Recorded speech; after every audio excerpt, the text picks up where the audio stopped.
Bismillahirrahmanirrahim. Assalamualaikum warahmatullahi wabarakatuh. We are from TQC1. We will presenting about William Muir.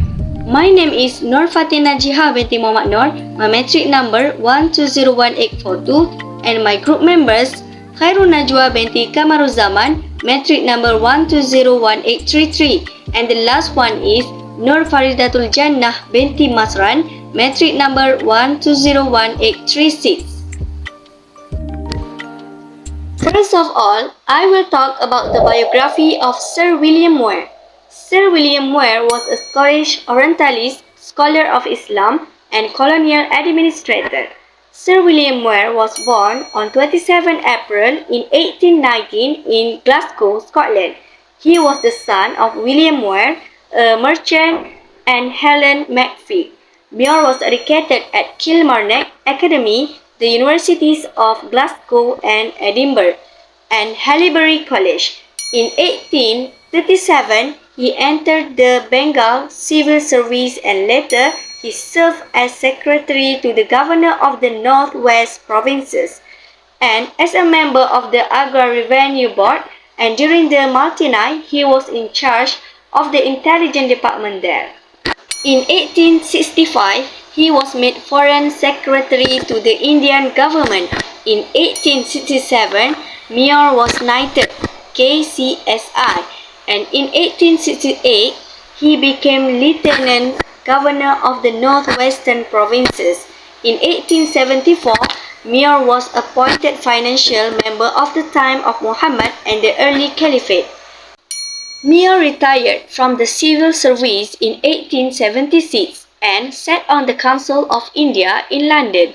In 1885, he was elected Principal and Vice of Edinburgh University, where he ended his career. Muir's legacy lives in the strong tradition of South Asian and Islamic studies which he and his brother John did much to establish at Edinburgh.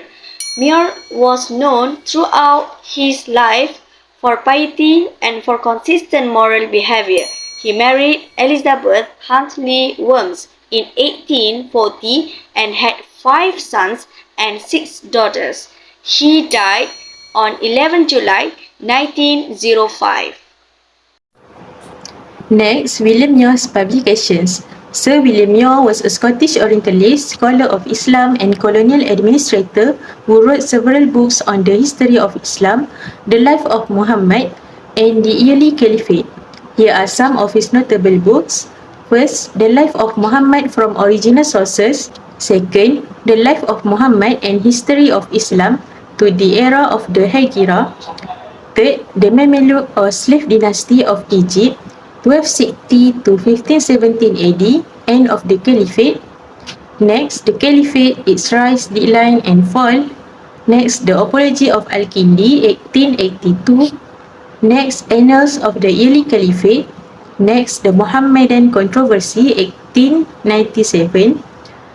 Next, the Teaching of the Quran, Muhammad and Islam, and the Rise and Decline of Islam. Muir's books have been both praised for their use of original and early sources and criticized for their negative attitude towards Islam and Muslims, as well as their conjectural methodology and reliance on weak sources. Next is about education. Sir William Muir, the Scottish Orientalist and colonial administrator, was educated at the following institutions, which is Kilmarnock Academy, University of Glasgow, University of Edinburgh, and Haileybury College. Muir's education at this institution helped him become a prominent scholar of Islam and a successful colonial administrator. And the last is about criticism. William Muir was a Scottish Orientalist and historian known for his critical analysis of Islam, particularly the Quran and Hadith. Muir's criticism revolved around several key areas, which is first his historical accuracy.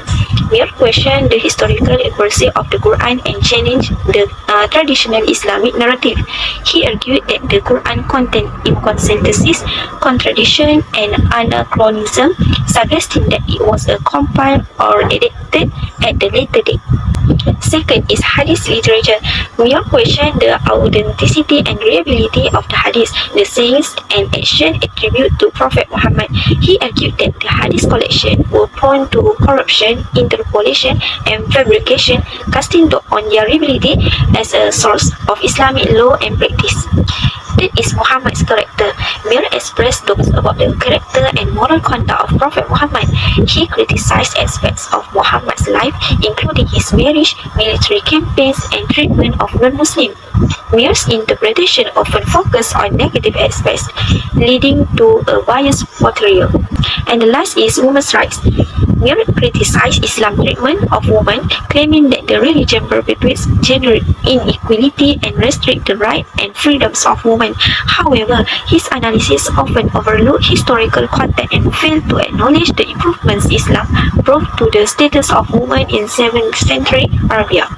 It is important to note that Muir's criticism were made in the context on his time and reflect the prevailing Orientalist perspective prevalent during the 19th century. However, many of his arguments have been addressed and refuted by subsequent scholars who have provided nuanced interpretation, historical context, and more comprehensive understanding of Islamic texts. It is always recommended to consider a diverse range of scholarly opinion to get a balanced perspective on any topic, including the Quran and Hadith.